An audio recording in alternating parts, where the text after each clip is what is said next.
Good day. Thank you for checking out the latest property from Carson Properties. This one is 1237 Clark Street. It's a 2-bedroom, 1 bath. Just shy of 1,000 square feet. It was built in 1920. It's a sea-level neighborhood, currently rented. The renter comes with the property, so it's cash flowing. You don't need to do anything but take it over. Currently getting $700 per month.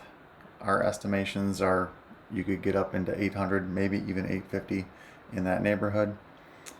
You can see here panning through the living room. It's in decent condition. No major repairs are needed. Little odds and ends. Shot of the kitchen.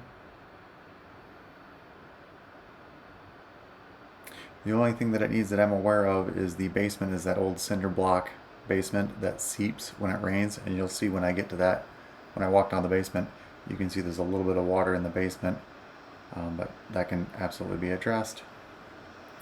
Good to go.